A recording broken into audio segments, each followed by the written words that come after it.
Shalom, igreja. Pode ir se assentando.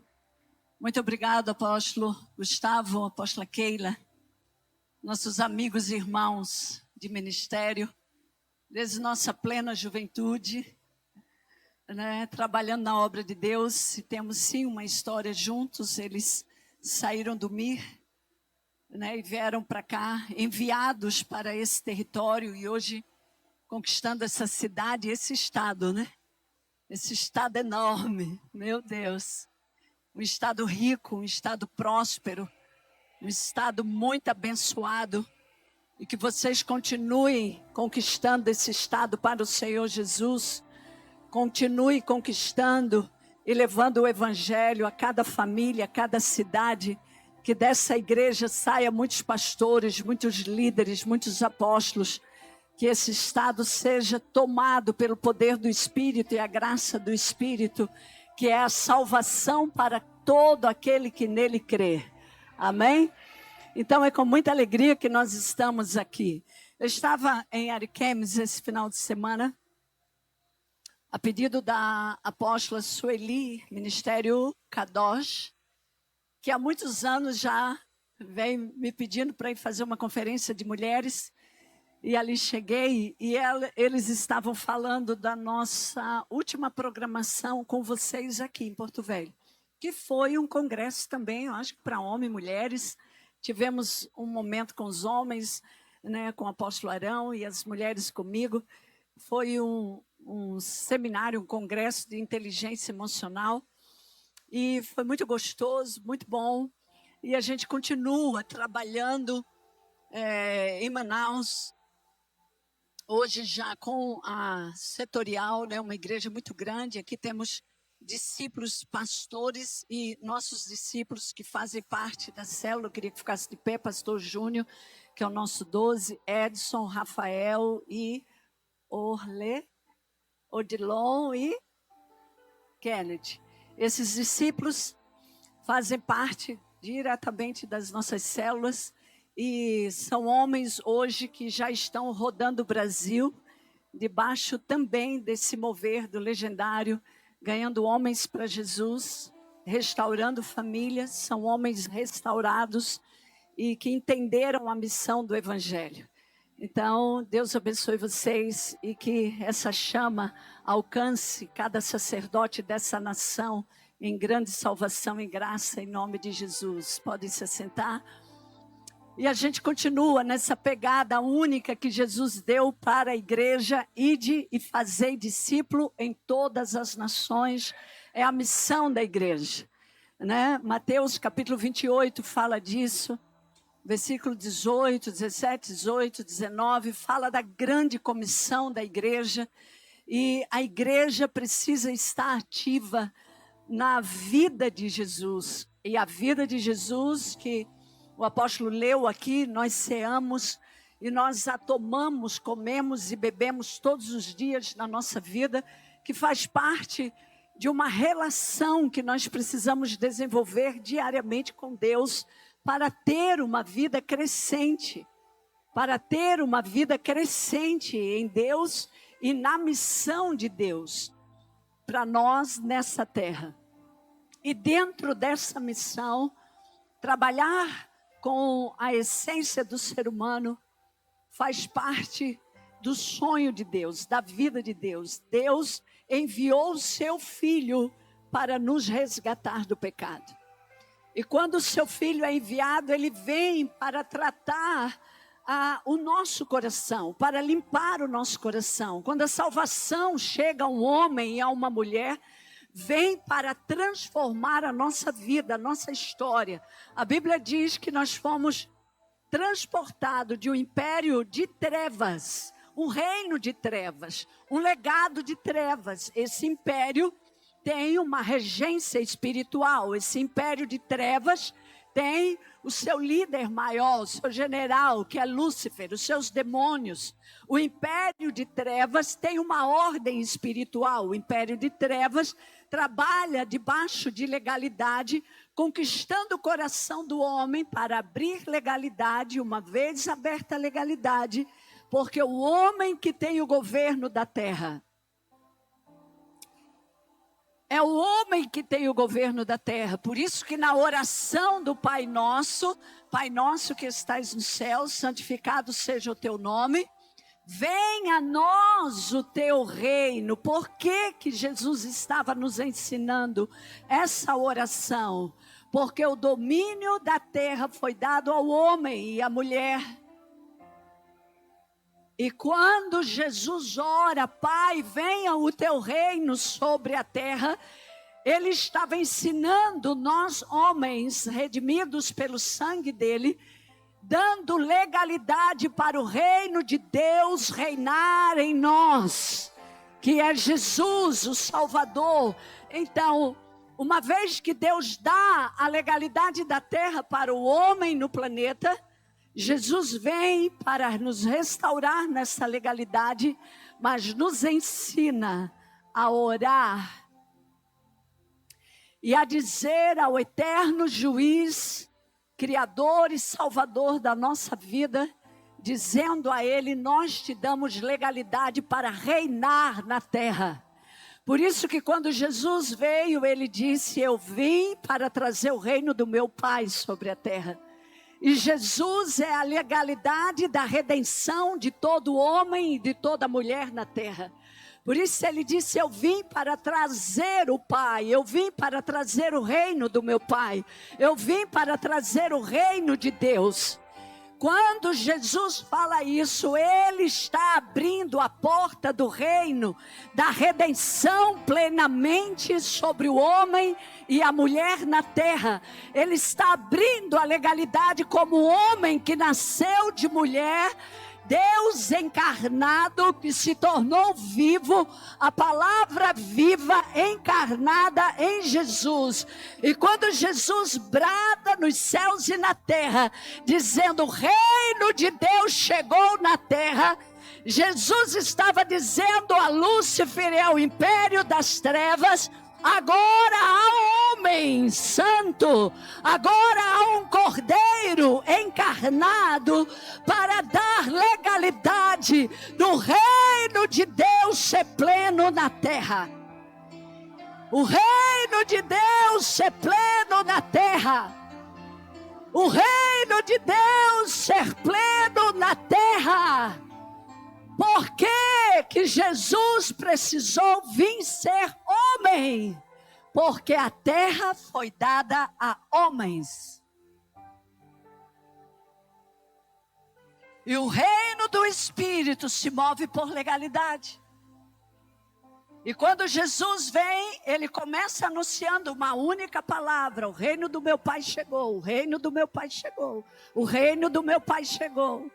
Porque o homem, por mais que nós nos arrependêssemos, ou que o homem na primeira lei se arrependesse, as falhas, as guerras com o pecado sempre existiam, sempre estão presentes na nossa vida.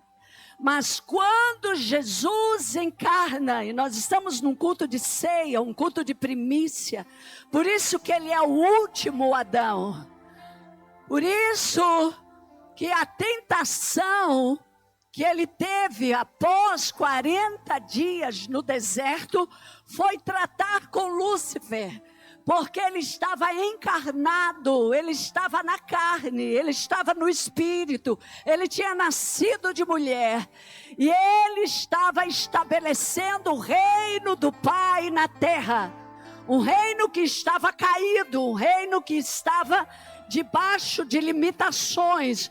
Quando o Messias vem, os céus se rompem para a salvação.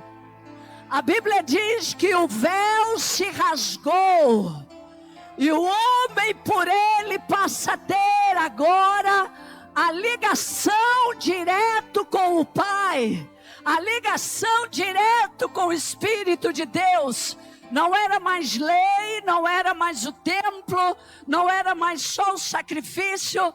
Agora, pela fé, eu e você alcançamos o perfeito sacrifício que é Cristo, e por ele a salvação de todo aquele que nele crê. Você pode aplaudir ao Cordeiro? Aplauda o Cordeiro, bendito, bendito, bendito. Por ele, o governo da terra é restaurado.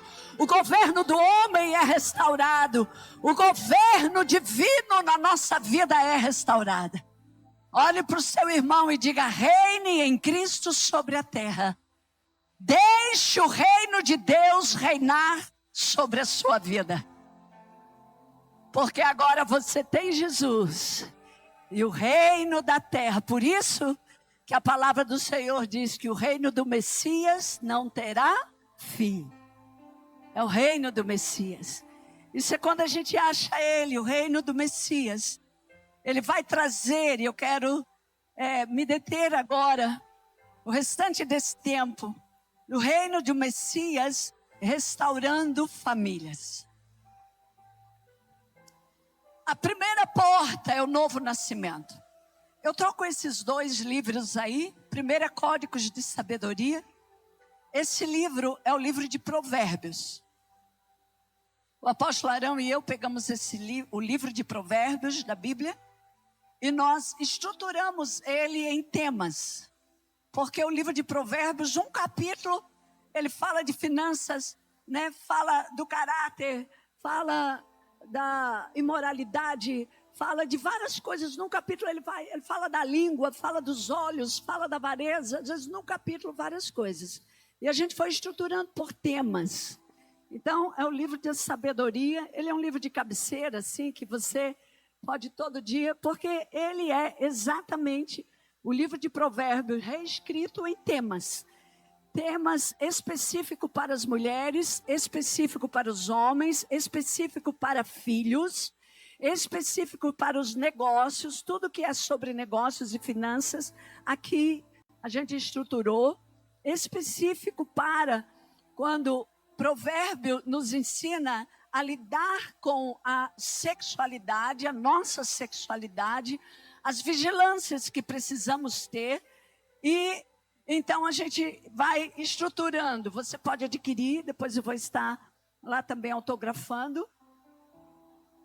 E esse aqui é o nosso último livro, que ele é perguntas e respostas, aliás, dúvidas e perguntas, que todos têm, mas não têm coragem de fazer ao seu pastor sobre sexo.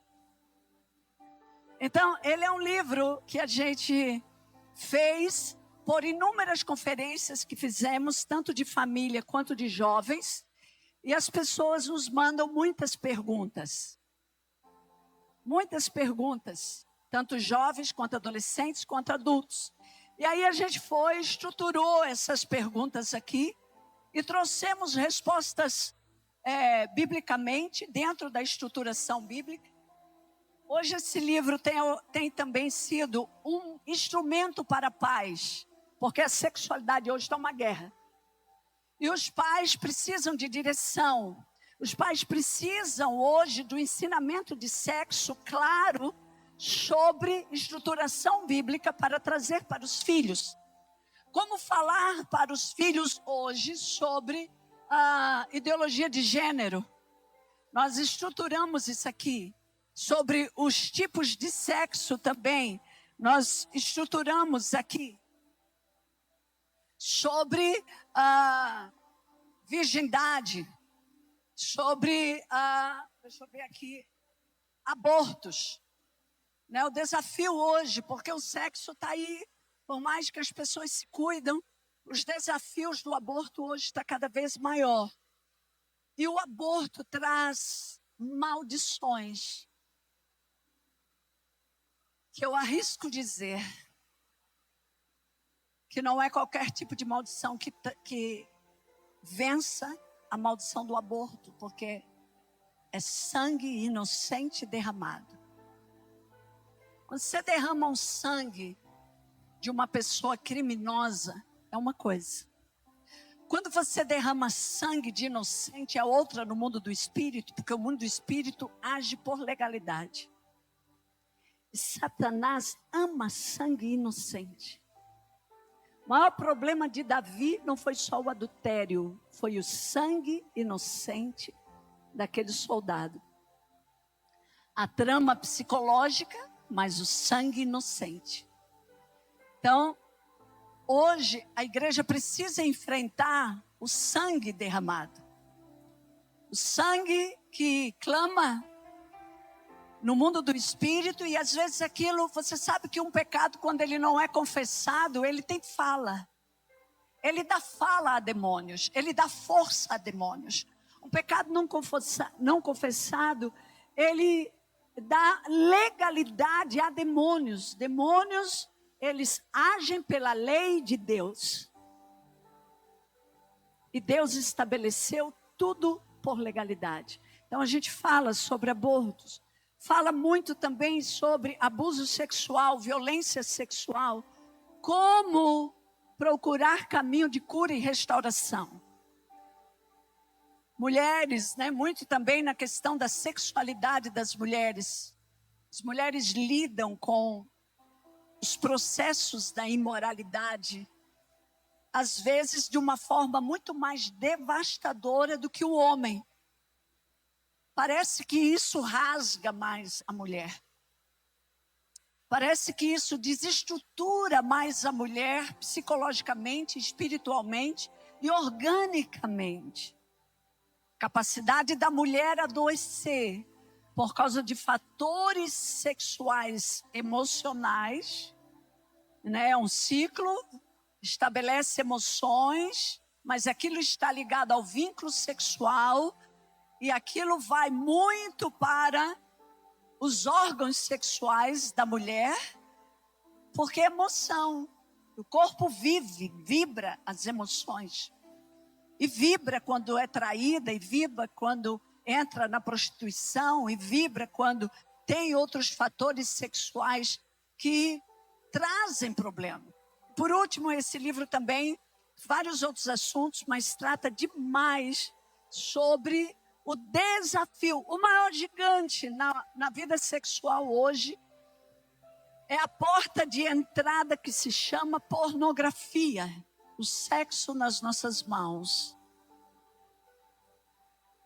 Através da rede social. Antes, a pornografia, ela tinha certas limitações, porque você tinha que pegar um dinheiro, tinha que ir numa banca, tinha que se expor de alguma maneira para comprar uma revista ou alguma coisa assim, ou então lá nas casas daquelas, que tinha fita de vídeo. Tu sabe sim que tu é do tempo do Ronca. De vídeo. Isso, locadora, tá vendo ali? Tem uma pessoa da mesma idade sua. As locadoras, né, que acabaram todas. E aí, antes você tinha que se expor lá, e aí, será que eu vou lá mesmo para alugar um filme pornô? Será quem vai me ver? Aquela coisa toda. Hoje não, hoje está aqui na nossa tela, na nossa mão. Se alguém quiser abrir agora, a pornografia aqui dentro desse templo vai abrir. Abre ou não abre? Abre. Se alguém quiser se levantar e ir ali atrás ou ali no banheiro, abre. Hoje, nós temos que trabalhar com consciência cada vez mais, porque não existe mais outro tipo de limitação, a não ser uma consciência de temor a Deus para cuidar do santuário do corpo. De temor a Deus. A igreja, mais do que nunca, ela vai precisar desenvolver temor a Deus. Porque o pecado carnal, mais do que nunca, em qualquer outra era. Eu creio que na época de Sodoma e Gomorra, a desgraça estava grande, né? Porque eles cobiçavam, desejavam e corriam atrás dos anjos, para transar até com os anjos. Então, mas hoje, na época não tinha internet, não tinha outros acessos em Sodoma e Gomorra, agora tem. Então, a pornografia hoje é um dos grandes desafios dentro do casamento e fora do casamento. Desafio na vida das crianças, na vida de jovens, na vida de adultos e na vida de idosos. Nós fizemos uma especialização sobre sexologia, a metade a doutrina de demônio que a gente estuda, Mas tem que estudar, tem que ver. Mas chega a dar raiva daquilo. E você realmente saber que o pecado está estruturado numa condição de aceitação como nunca antes. E só há uma esperança: a igreja.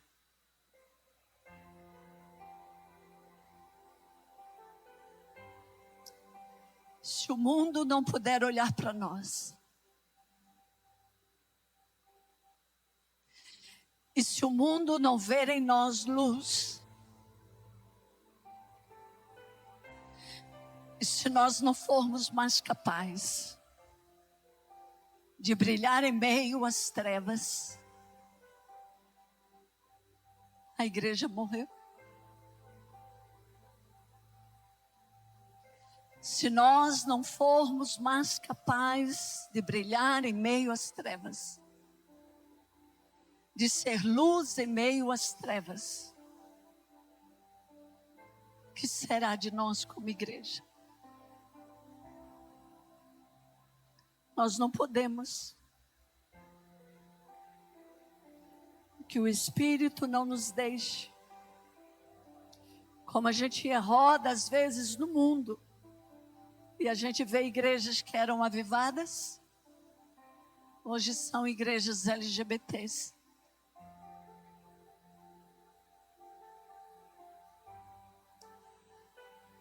A guerra é dentro e é fora. A guerra está para alcançarmos os perdidos, mas para permanecermos santos. A guerra está para levarmos a luz e termos olho para nós. Porque não basta veste, não basta esperar. Se o noivo chegar e nos faltar a luz, nos faltar o óleo, nós não iremos subir. Mesmo vestidos de noiva, mesmo com a identidade de noiva. E a guerra na sexualidade hoje é o maior trabalho que Satanás está fazendo no mundo inteiro. Sodomizando crianças. Sodomizando crianças. A pedofilia hoje é a maior plataforma de Satanás para destruir as gerações. É a pedofilia. É o alcance que hoje cada vez mais se prolifera como nunca, como um vírus. E a igreja, ela precisa se fortalecer na santificação, sem a qual ninguém verá a Deus. Quando o apóstolo estava lendo o texto de João, capítulo 6, e a palavra dizendo, você vai precisar comer. Quando Jesus estava ensinando os discípulos, ele disse, você vai precisar comer da minha carne. E você vai precisar beber do meu sangue. Isso gerou um escândalo para quem ouvia aquilo no momento. Ele diz, mas como esse judeu está falando que eu vou... Como é que a gente vai comer? Comer da carne dele? Nós precisamos andar nas dimensões espirituais para poder vencer os bichos da carne dos últimos dias. Para poder vencer a perturbação da mente, a guerra da mente, a angústia da mente. A guerra para destruir-se, a guerra da incredulidade, do sofisma, do engano, das inverdades. A guerra diária, que não é só o mundo que tem, mas é a igreja que tem. A igreja tem uma guerra hoje para se manter santa, irrepreensível diante de Deus. Se você olhar para dentro de você agora, você está guerreando com uma área da sua vida. Se você olhar para dentro da sua família, saindo do pessoal, você está guerreando com as causas da sua família. Se você olhar para a sua célula, para pessoas que você ajuda no processo do discipulado, você está guerreando com coisas, porque a nossa vida é uma guerra. Mas nós só vamos vencer essa guerra se nós comermos a verdadeira comida, que se chama Jesus. A igreja vai ter que conhecer Jesus como nunca conheceu. A igreja vai ter que conhecer o Espírito Santo como nunca conheceu. A igreja vai precisar, por isso, irmãos, que nos últimos dias há uma profecia, que o Espírito será derramado numa porção tão grande, tão grande, tão grande, tão grande, que vai alcançar a carne, vai queimar o pecado, vai destruir o pecado. O Espírito de Deus sobre a carne. A carne precisa estar subjugada ao Espírito. Nós temos uma igreja que se chama Igreja Perseguida. Eu não sei se você acompanha alguns sites da Igreja Perseguida, por exemplo, na Nigéria, esse mês, mais de 200 cristãos em uma aldeia, eles foram queimados. Literalmente queimados, dormindo. Eles entraram na aldeia. Esses radicais islâmicos, xiitas, entraram na aldeia e colocaram fogo. Foi todo mundo, foi famílias inteiras queimadas na Nigéria. Há uma igreja que está sendo consumida pelo fogo, pela perseguição. Mas há um fogo hoje numa igreja dita livre, mas que não é livre. Ela tem demônios que trabalham contra ela dia e noite para te arrancar da santidade, para te arrancar da fidelidade, para te arrancar da presença de Deus, para trabalhar na tua mente de tal maneira que você olhe e comece a duvidar que Deus é Deus, que Jesus é Jesus, e que não tem mais solução no planeta Terra. Há uma guerra travada. Qual é a sua guerra? Se nós não comermos do pão todos os dias, qual é o pão? Você, a igreja, vai ter que ter uma rotina. Você, a igreja, e a igreja que é você e que é eu, nós vamos precisar ter uma rotina de oração, de leitura da palavra e de dobrar os nossos joelhos pela nossa santificação, sem a qual não veremos a Deus. Não veremos a Deus. Não veremos a Deus. E a guerra na família, ela é sistêmica. Ela é com os filhos, ela é com o marido, ela é com a esposa. Ela está presente satanicamente para lhe roubar de uma vida que Deus tem para você em família. Para lhe roubar da aliança, para roubar você da aliança com os pais, para roubar os pais da aliança com os filhos, para roubar os cônjuges da aliança conjugal, para roubar a família. Hoje há um cenário satânico contra a família. Há um cenário mundial contra a família, há um cenário político contra a família, que formatou a vida da mulher num sistema político que é dito como feminismo e é aparentemente liderado por mulheres, mas não é. É um sistema político mundial que ora usa uma plataforma, ora usa outras plataformas. Usa necessidades, usa pobreza, usa a dor, usa o fracasso do ser humano para se estabelecer. Sistemas malignos que não olham para o ser humano como um ser humano, mas olham para as dores do ser humano como uma plataforma de se patrocinar, de se estabelecer e de estar no poder. A igreja tem guerra por todos os lados. Aonde vamos subsistir como igreja? Para permanecermos como igreja de Cristo, que Jesus disse: vocês são a luz do mundo. Se vocês apagarem, tudo se apaga nesse planeta. Nós vamos precisar dar as nossas vidas pela santificação das nossas vidas. Nós vamos precisar pagar o preço de enfrentar demônios que operam na nossa carne e que querem a nossa carne os últimos dias. A santificação. A santificação. Hoje eu trago essa palavra a vocês com muito temor, dizendo que só há um caminho. É a gente mergulhar em comer e beber da graça do Messias. E eu quero ler novamente com você. João capítulo 6, que o apóstolo abriu aqui. Isso aqui hoje é um culto de primícias. E quando fala em primícias, para mim, eu temo. Porque, primícias. É João 6, quanto? 22.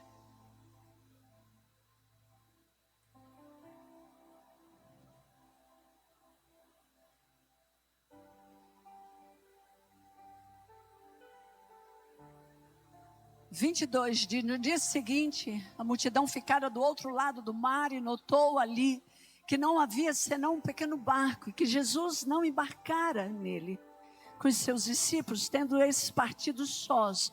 Entretanto, outros barcos, vamos seguir mais adiante, aqui, verso 25 a seguir. E tendo encontrado no outro lado do mar, perguntaram: mestre, quando chegasse aqui? Respondeu Jesus: em verdade vos digo, vós me procurais, não porque vistes sinais, mas porque comeste dos pães e vos fartaste. Trabalhai não pela comida que perece, mas pela que subsiste para a vida eterna. Quero deixar essa palavra como a palavra do mestre para nós hoje. Nós vivemos dias de trabalho, não só para botar pão na mesa, mas para nos santificar. Nós vivemos dias de trabalho, não por uma comida que fica só aqui na terra, mas o mestre disse: pela que subsiste eternamente, agora o Filho do Homem vos dará. Porque Deus, o Pai, o confirmou como seu selo. Jesus é o selo do seu sangue para a nossa salvação. O selo da sua vida para a nossa salvação. O 28 diz assim: dirigiam-se, pois, eles e perguntando: o que faremos para realizar as obras de Deus? E respondeu Jesus: a obra de Deus é essa, que vocês creiam, unicamente creiam naquele que por ele foi enviado. Irmãos, nós não podemos perder a nossa fé. A fé é uma das coisas que mais Satanás busca roubar de um cristão. Quando a gente se atola no pecado como cristão, é porque a nossa fé, de alguma maneira, está sendo saqueada. E nós não estamos vendo, e nós não estamos percebendo. Alguma coisa está nublando a nossa visão. Eles: que sinal? Os discípulos perguntaram. Que sinal? Ele disse: que sinais fazeis para que vejamos e creamos em ti? Quais são os teus feitos? Nossos pais comeram do maná no deserto, como está escrito: deu-lhes a comer o pão do céu. Replicou-lhe Jesus: em verdade vos digo, não foi Moisés que deu o pão do céu. Verdadeiro pão do céu. É o meu Pai que vos dá. Eles achavam que era o líder, Moisés. Mas naquela época já era o Pai. E as coisas iam acontecendo. E gerações futuras estavam aqui com Jesus e ainda não sabiam reconhecer que era o Pai. Porque o pão de Deus é o que desce do céu e dá a vida pelo mundo.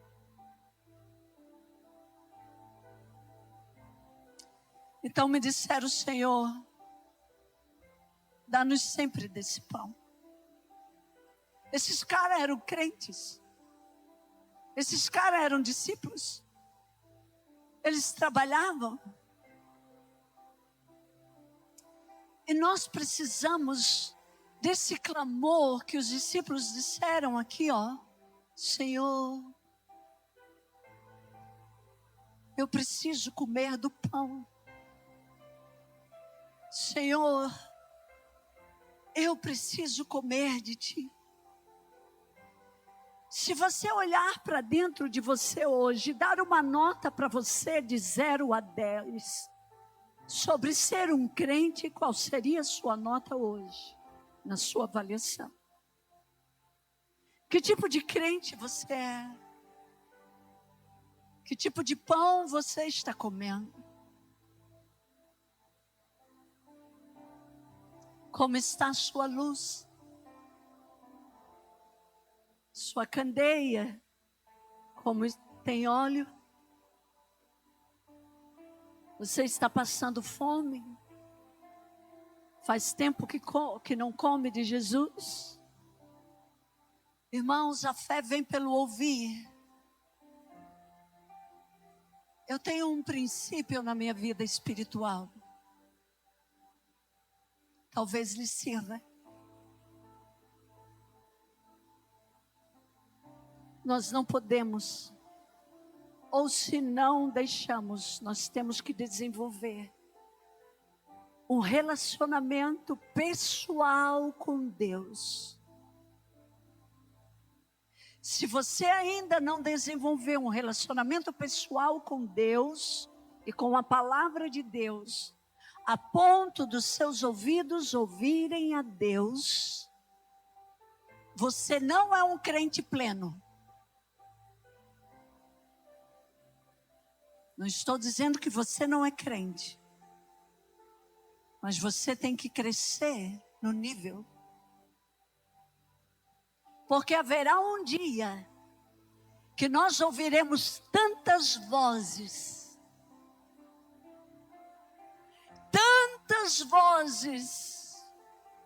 que se você não tiver relacionamento com Deus íntimo, para saber a voz do Espírito, seu pastor vai chamar o rebanho. Você não vai ouvir a voz do seu pastor maior. Porque você vai se ocupar com muitas vozes. Igreja, comer de Cristo não é só você vir e fazer uma ceia, que isso é necessário, e isso também é comer de Cristo, junto com os irmãos, o repartir do pão. Nunca deixe isso. Mas saiba que Jesus também ensinou uma outra receita. Aprenda a entrar no teu quarto. Aprenda a ter vida em secreto com Deus. A mãe do Billy Graham, uma mulher de 10 filhos. Quando você vai ler sobre a história dela, ela disse que chegou dias na vida dela, porque os filhos eram tudo escadinha, que ela botava a cabeça debaixo da saia, se joelhava, botava um manto em cima dela, no canto da casa, para poder ter tempo com Deus. Porque os meninos não davam descanso para ela. Ela se escondia no canto da casa dela. botava um manto em cima dela, para eles não acharem. Porque ela disse que a força da vida dela era quando ela entrava no secreto com Deus. Sabe aqueles momentos que você passa tempo com Deus? Sabe quando você olha, meu Deus, já passou o tempo, perdi a hora. Perdeu a hora com quem? Você estava com quem? Com quem você estava? Eu estava com Deus. Irmãos, quando nós temos o nosso lugar secreto ativo, o mundo, ele é passageiro para nós. E nós temos uma chama dentro de nós como igreja. Igreja que conhece o lugar secreto com Deus. Ela tem uma chama dentro dela. Ela vive igual Paulo. Cada dia que nasce, ela aguarda ele. Ela espera ele. Ela olha para o céu e ela diz: ora vem, Senhor Jesus. Ela trabalha, ela se alegra, ela cumpre os seus ofícios, mas ela tem uma sede do céu. Se você é um crente que não tem sede do céu, você está muito na terra. Faça o seu melhor nessa terra. Deixe o seu melhor nessa terra. Construa o seu melhor nessa terra. Mas não é aqui o seu lugar. Você pode aplaudir ao Senhor? Não é aqui o seu lugar. Jesus disse: eu sou o pão da vida. Eu quero que você fique em pé. Eu sou o pão da vida, verso 35. O que vem a mim jamais terá fome. Jamais terá fome. E o que crer em mim jamais terá sede. Existem duas coisas nesse texto.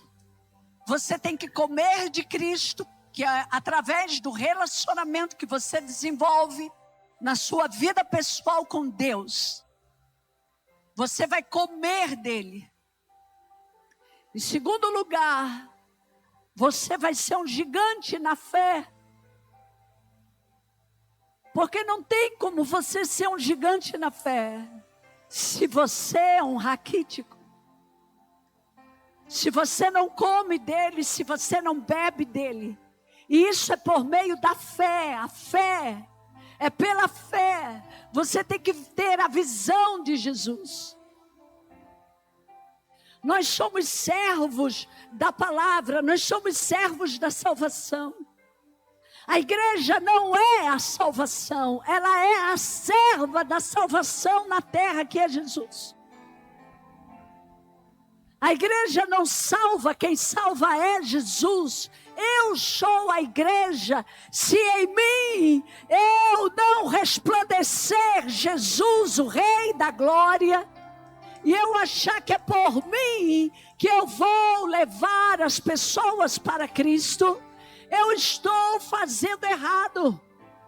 É a luz de Cristo em mim, a esperança deles. Não é o meu ego, não é o meu ser. Por isso, quanto mais você se desgasta para Deus, mais você terá alegria em Deus quando você come e bebe dele. Quando você não come, não bebe dele, que você vai fazer as coisas para ele, o seu ego vai lhe matar. Por quê? Porque ego nenhum humano aguenta na obra de Deus. Nós só aguentamos quando estamos mortos de ego.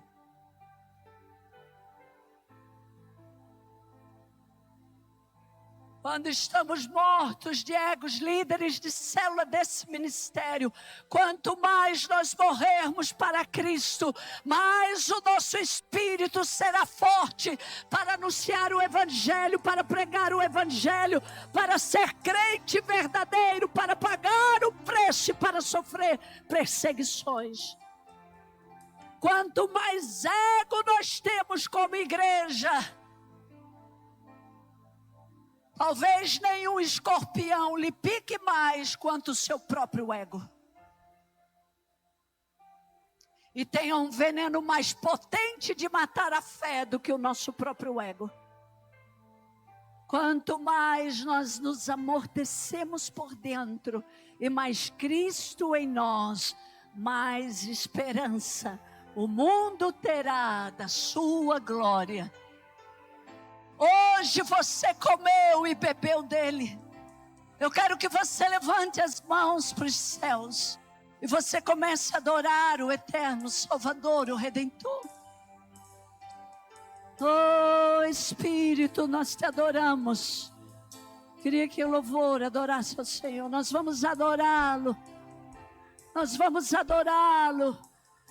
Cristo em vós, igreja, a esperança da glória de Deus na terra. O mundo viverá um grande avivamento nos últimos dias. Nós estamos numa guerra sem limites da carne, mas há uma promessa que a unção do Espírito será derramada sobre toda a carne. A igreja nunca vai perder. A igreja é sustentada pelo Espírito, é guiada pelo Espírito. Oh Espírito de Deus, nós te adoramos. Nós levantamos as nossas mãos para dizer: Tu és o pão da vida. Adore a Ele. Adore o Espírito de Deus. Deixe sair dos seus lábios adoração. Entregue culto de adoração a Ele agora. Você ouviu a palavra, agora entregue culto de adoração a Ele. Oh Espírito de Deus,